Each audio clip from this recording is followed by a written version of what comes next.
Hi everyone, my name is Beth. I'm a librarian at the Weinberg Library in Mequon, and today I want to talk to you about a database that the library has to offer, which is called Ancestry Library Edition. So this is the free library version of Ancestry.com, which is a subscription service that gets you access to various family records. So they have two tiers, the US and the world. US is what it sounds like. You can get access to records from the United States, from various states, and from various times in our history. And then World Edition gives you access to both United States records and international records. Now, I said they were subscription services. They do cost money. Ancestry has an annual fee that you pay to get access to either the US or the World Edition. But they also have a library version, and the Weinberg Library has subscribed to that version so you can get access to it for free using your library card. The library edition contains about a third of the combined records of the Ancestry US edition and the Ancestry World edition. So if you don't have an Ancestry subscription at all, you can get access to some of their records through us. If you have a US Ancestry subscription but not a World subscription, you can get access to about a third of what you would find in the World edition. So that can be a useful way to kind of expand your reach. Now, I mentioned both versions contain family history materials. This would be things like birth records, city directories, immigration records, military records, a bunch of stuff. There are millions of documents in Ancestry.com and more being uploaded every day. So if you want to dip a toe into family history, if you want to dive in deep, if you're already in deep and want to put yourself underwater, we've got you covered here. So there's two ways to access Ancestry Library Edition. The first is to come into the library. You'd log into one of our computers and then go to our website, flwlib.org. At the top of the screen, mouse over e-services, and then under Genealogy and Family History, you can click on Ancestry.com Library Edition. That takes you to a description page, and then you would just click on Start Using Ancestry Library Edition to get to this home screen. If you are at home, if you're not in the library, you can also access Ancestry remotely for the time being. Typically, Ancestry is only accessible in the library, but during the COVID-19 pandemic, the owner of the database, ProQuest, has expanded that access so you can get to it from home. The way that you do that is through a database called BadgerLink, which I'll actually have a video out about BadgerLink in just a couple of weeks, so stay tuned for that. But the instructions are at the bottom of the screen here. So first you would click on this link to log into BadgerLink. And once you click on it, that takes you to this page where I'll click on this drop-down menu and scroll down to the M's for Mequon. There's Mequon. And then I'm going to choose the Frank L. Weinberg Library of Mequon, Thiensville. And then next, I'm going to click into this white box here and put in my library card number, and then I would click Log In. And once I've done that, I'll be taken to the resources page, which looks like this. If you enter your library card number, click Log In, and you see an error page, go back, try entering it again. It's a lot of numbers, so you may have put in the wrong numbers. Otherwise, give us a call, because it may be that your card has expired and BadgerLink is figuring that out, or there may be something else going on with your account. But if all goes well, you'll come to this Browse Resources page. And then you'll want to go back to our website, back to this Ancestry Library Edition screen, and click on the link at the very bottom of the screen, and that will finally take you here. Now, once you're logged in and you're all set and you're on Ancestry Library Edition, you have a couple of different options for how to actually look for some family history records. One is to start searching and just put in a name and see what comes up. So to do that, you would click on this green Begin Searching button, and that takes me to a search screen. So here I can put in a first and middle name, if I know a middle name, and a last name. If I know where the ancestor in question might have lived, I could put that in here. If I know their birth year, I can put that in here.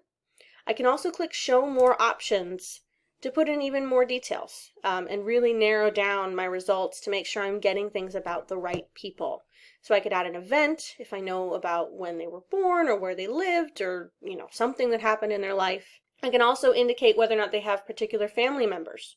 So if I knew my great-great-great-grandparents' parents' names, I could put them in, or I could put in the name of a spouse or a sibling or a child. I can also put in their gender and their race, and I can specify which sorts of records I want to see. Historical records would cover things like vital records, census records, anything issued by like a church or an official authoritative body like a government. I can also ask to search family trees. With a subscription to Ancestry.com, you can build a family tree that other people can look at, and then people can connect with you and help you with your research, and you can help them with theirs. Some of those family trees are archived in Ancestry Library Edition, and you can see them, and you can search within them. So if someone has uploaded a story that their aunt told them about this particular family member, you could potentially see that when you do a search for that family member's name. Same thing with stories and publications. Those would be uploaded by members of the public, and then photos and maps. So I can leave all of these boxes checked and cast a wide net and just see what I get, or I can uncheck some of them if I'm more interested in particular things than in others. There's no right answer. A wide net can be useful if you don't have a lot on a particular person, but it can also be frustrating if you've seen everything or you think you've seen everything. So it can be nice sometimes to narrow this down just to what you really, really want to see.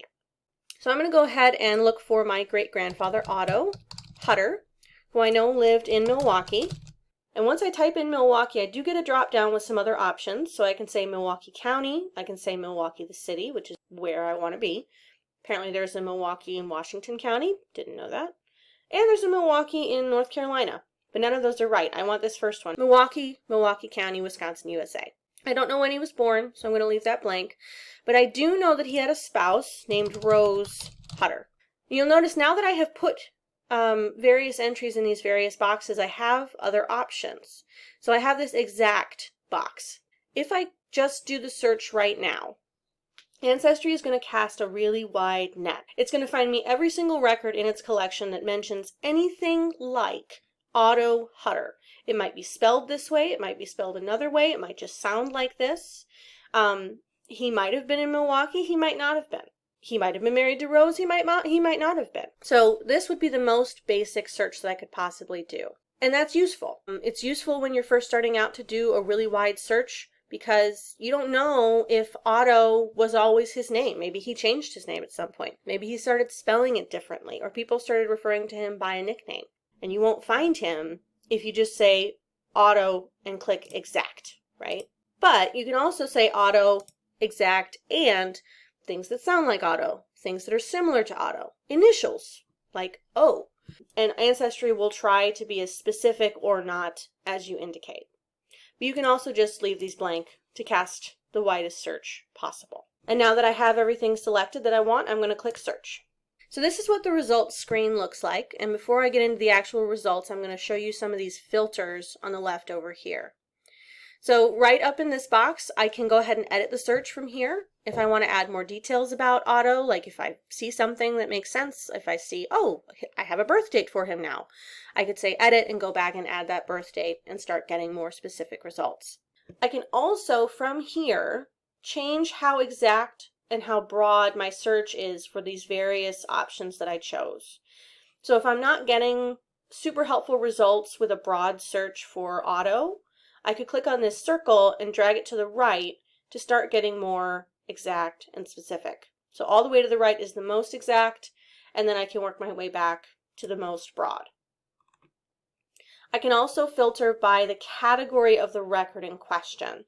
So if I only want to see census records for whatever reason, maybe I already have a birth, marriage, and death record for Otto and I just need to see where he lived at a particular point in time, I could click on census records and just see those. I can also filter by the location, and then I can filter by the record date. So I know, for example, that Otto was alive in the 1900s, so I could narrow down his records just to there so I don't see a bunch of things that are not helpful to me. Now, the records themselves are sorted by how accurate Ancestry thinks they are for what I'm looking for.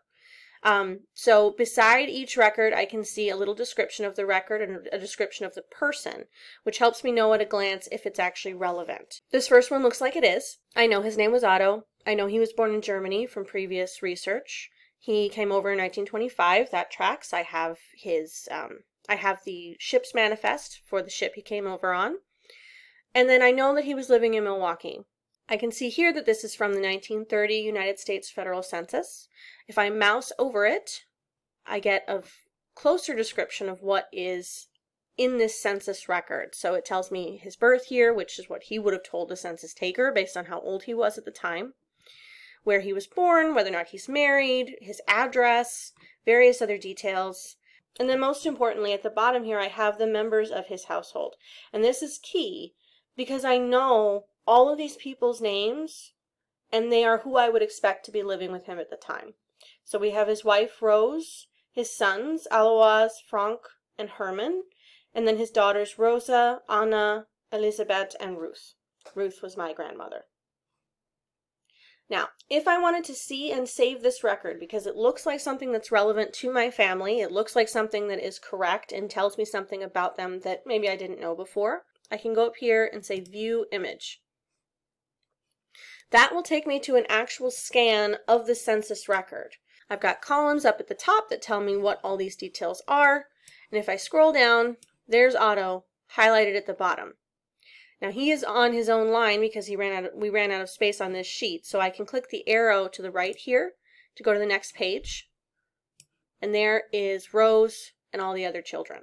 Over here on the right, I can zoom in and zoom out. I can make this full screen, which sometimes makes it a little bit easier to read, especially with this cursive handwriting that's pretty tricky. This is actually pretty good. It gets worse, unfortunately. Whenever you find a record that's relevant to your family, you should save it. You never know what's going to be relevant. You never know what you're going to want to come back and reference. So it's always a good idea to have it on hand. And you can do that by clicking Save in the top right corner. If you're working at the library, you can click Send Image Home, and then you can email yourself a version of this file. So you'll get an email in your inbox from Ancestry.com, and that will have this census page attached to it. If you're working at the library or at home, you can also click on Save and say Save to this computer, which would then let you save it to the computer.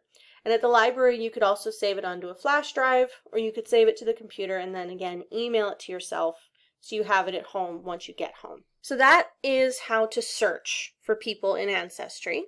The other option that you have is to browse through what Ancestry calls its card catalog. So to get to the card catalog, I'm going to go up here and click on Search. And then I'm going to go down to Card Catalog. And the card catalog is where Ancestry collects all of its various record collections. So you see here it's sorted at the moment by date added. There are 10,000 collections and many millions of records within those collections. I can just scroll through and start clicking on things if I want to. And I can filter on the left by the name of the collection, by the location of the collection, and by the time that it's from. The thing about searching the card catalog is that the deeper you get into your family history, the farther you get into genealogy, the less easy it's going to be to just type in a name and go, right? Generally, at minimum, what you want for each member of your family tree is a birth record, a marriage record, and a death record. And then you can expand out from there based on how detailed you want to get about each individual's life. Do you want to know where they were living throughout their entire life? Do you want to know if something exciting or interesting happened to them that happened to be mentioned in a newspaper? When they died, do you want to know where their land was distributed or how their probate and wills were handled? Do you want to know about the places that they lived? Do you want to see maps of their hometown? Do you want to know about the church they attended and sort of the things that were going on at various times of their lives? Do you want to know if they served in the military? All of these questions can be answered by various family records that may or may not be out in the wild. But the thing is, not all of those family records are going to come up just because you search for their name. Their name might be spelled differently than you expect. It might be misspelled because somebody misheard them or didn't understand how to spell their name, or they changed their name, as we discussed before with Otto. So sometimes if you want a particular detail about a particular member of your family, you're going to need to do some digging. So for example, if I'm looking for Otto Hutter, I know he came over from Germany. I know that he was eventually naturalized, but I want to find his record. I want to see the piece of paper that he showed to the government to say, I want to be a U.S. citizen. I could come into the card catalog, I can go over to Immigration and Travel, and then I can see everything under the Immigration and Travel category. So I've got passenger lists, I've got lists of immigrants to various places, and then on the left I can keep filtering down. So I can say Citizenship and Naturalization Records. And then I can filter by location. Let's do USA, because Otto came to the US. One thing to be careful of as you get deeper into your filters over here, I've chosen USA now for the location. On the left here, I can keep filtering down. I can say Wisconsin specifically. That's fine. And then I'll just see the naturalization records from Wisconsin. But Otto might be in the Wisconsin records, or he might be in just the general US records. So I have two different places to check. And if he ever lived in another state, he might be in their records rather than Wisconsin or the US. So right now these records are sorted by the date added. I'm going to click up here and change it to database title, because then I can see alphabetically the different records available to me. And I'm going to go down and I'm going to look for US, just generally. Page 4, I'm getting some US records, but what I want is more of a general US naturalization. There is an index here, that's useful to know, but I just want to see ones that have been scanned. So there we go, US naturalization records, 1840 to 1957. So I can search in here. I can click on this right now and go ahead and see what all is in here. I can also go down and continue looking for, there's Wisconsin, same thing. Let's see, I'm going to start with the US ones, just to see. So I'm going to click US naturalization records, and that takes me to another search screen. So I could type Otto Hutter in here. I can give as many details as I have, as I know, including his spouse, including the type of the record that I want. Do I want a certificate, a declaration, a naturalization, a petition? If none of these things mean anything to you, just leave that blank. It's not a big deal. If you don't know when he was naturalized or when he declared his intent, again, this is all lingo that you'll pick up as you go along. But if you don't know what it means, just ignore it. You can get more specific as you need to later. So I could put in his name and go ahead and search, and I would be taken to a list of results, just like we saw before, which hopefully would tell me something. I can also browse the collection. So if I want to get as wide as possible, I could go over here to the right and choose a state. Well, Wisconsin isn't even here, so that's useful to know. But if it was here, let's say I had a family member who wanted to be naturalized and he lived in Virginia. I could choose Virginia. I could choose, in this case, the district court, because apparently that's all the records they have. You might also see other local courts listed here. And then I could choose one of these particular collections. So this is from the National Archives, and it does not surprise me really that most of these are military petitions. And I can see there's a collection of declarations and petition for naturalization. If I click on that, I'll get taken in to the actual scanned record. And I can see there's this person, this 44-year-old person, who has declared their intent to become a citizen. And their petition is here, their declaration is here. I can learn about them and where they came from. This person is not relevant to my family because I don't have any Italians and nobody lived in Virginia that I know of. But this is one way to get into these records, right? If I knew my family member lived in Virginia sometime in this time frame, I can just sort of click around in these records and look for them. It's a long process. It's a pain in the butt to do, but sometimes it's necessary, and sometimes it gets you there. So that is the final option, and the most tedious option when you're looking for a member of your family in Ancestry Library Edition, is to dive into the actual records and just kind of start reading. You can find some interesting stuff though, and that's it. That's the whole spiel.